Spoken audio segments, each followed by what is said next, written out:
Good morning, AMF.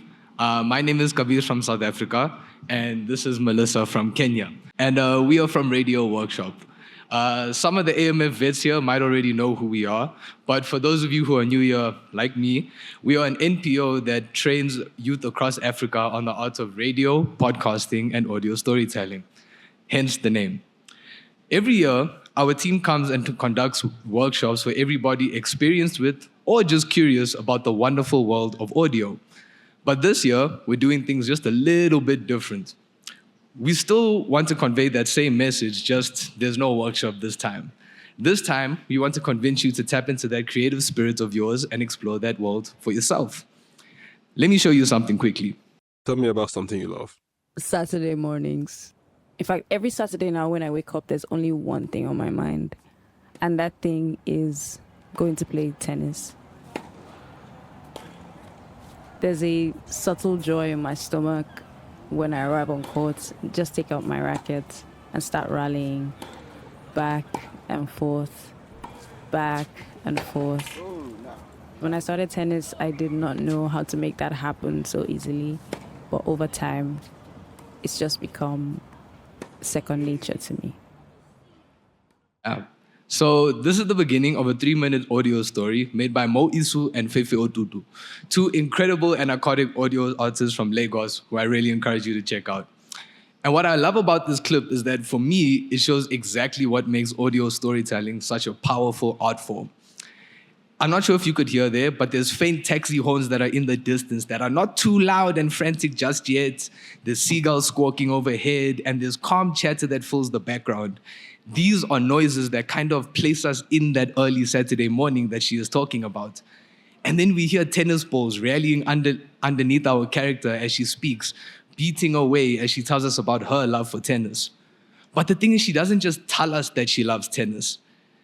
She lets us know how it makes her feel and the sensations that it gives her. You know, that subtle joy in her stomach, as she says. And she's talking about actions as well, the ball moving back and forth, back and forth. We're not just hearing someone speak about tennis, we are there with them in that moment. It's kind of like we are her racket and we're watching the ball go back and forth and feeling her grip tighten on us. It's personal, insightful, and alive. And that, for me, is the beauty of podcast. All we have to do is listen, and it can transport us to an entirely different world from where we're at. It's like a really good film, and the thing is, it also can really put us in the shoes of somebody else, like a really good novel would. But there's no camera, and we can actually hear our character. We don't have to imagine them. But I'll be honest with you, I'm not an expert on this. I'm quite young, and I've only been doing this for like a year. Before this, I kind of dismissed podcasts as these 2-hour-long streams where like really self-righteous people just yapped about themselves, right? I didn't think that it was like a vehicle to tell a story.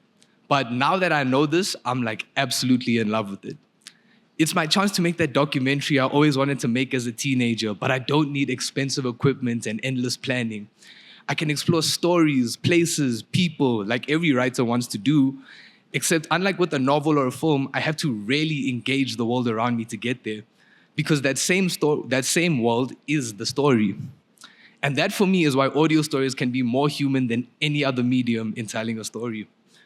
And all you need is something to record that audio, a place to put that audio, like your phone or your laptop, and someone willing to be like really real with you and let you into their world as they live it. That's all that Mo and Feifei needed for this.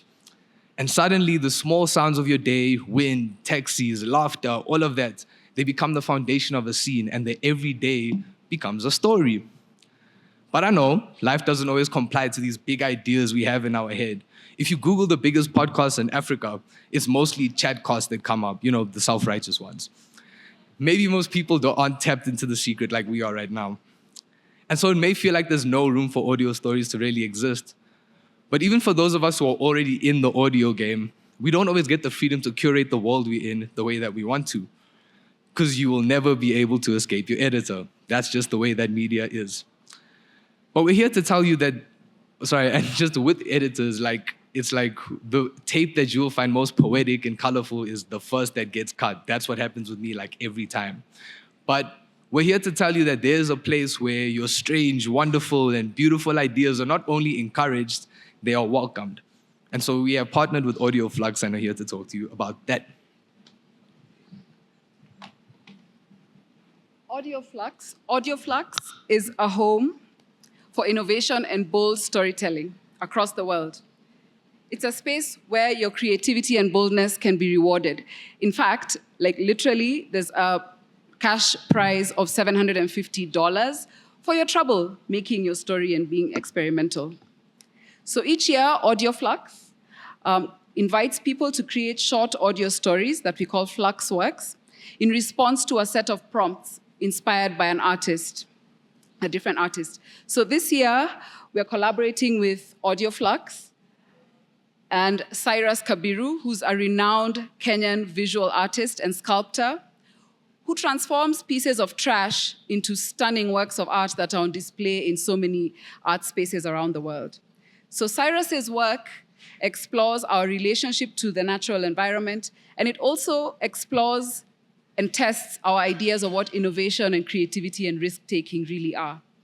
So this year, under the theme Trash or Treasure, we're inviting you, audio makers, podcasters, sound artists, musicians, and audio storytellers, however you define yourself, to submit your story ideas.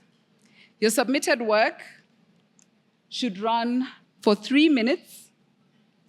It should tell a climate story that's meaningful to you. It should incorporate a found object that you found or will find. And it should also incorporate a piece of work, a sound from Cyrus's studio that you'll find on our website, audioflux.org. So take a moment to either screenshot this or go to the website, because the submissions open on this Friday, the 27th. And like I mentioned, there's actually support, financial support for your efforts. The deadline is April 6th. And for the stories that will be selected to be featured in this year's circuit, the launch will be the big debut on a global platform, which is the Tribeca Audio Festival. But this opportunity is for people who are already experienced and are already dabbling in the sound space. But what if you're sitting here in the room and you're either new to podcasting, or you're a journalist who's making your way into audio storytelling, or you're already an audio storyteller, but you're not a technical, production person? Well, we have something that we are very excited as Radio Workshop to be presenting to you, an opportunity. Resonate. Resonate is a place where producers meet their peers and newcomers meet their heroes in audio. It's a space where you can learn the craft and connect with a global community. So Resonate will be in Cape Town in February 2027. Over 2 days, that's February 19th and 20th, we're going to bring together 500 podcasters, journalists, members of civil society, media executives, funders, and independent storytellers from around the world. Attendees, that's you, will experience hands-on workshops by African and international audio producers. There'll be live performances, pitch sessions with industry veterans, and international networking. All of this designed to spark collaboration. In between sessions, you'll be able to gather, share stories, swap technical tips, and really just build the kind of relationships that make audio careers. It's a place where you can go to feel like your work matters, especially in this space where we feel so constrained as media people. But you don't have to wait for February 2027, because throughout this year, we're going to be hosting free boot camps, masterclasses, and fellowships for audio storytellers already in the game and those of you who are interested in getting your feet wet. So just like last week, for example, we had a really engaging live Q&A with the makers of one of the best new podcasts of 2025, which is a documentary, a story about Fela Kuti. It's called Fela Kuti, Fear No Man, which is actually a collaboration between a Nigerian producer and an American producer. So we're going to have a lot more sessions like these coming up this year, leading up to February 2027. And to plug in, scan this QR code to get connected, get in the loop, and stay in the loop. Thank you.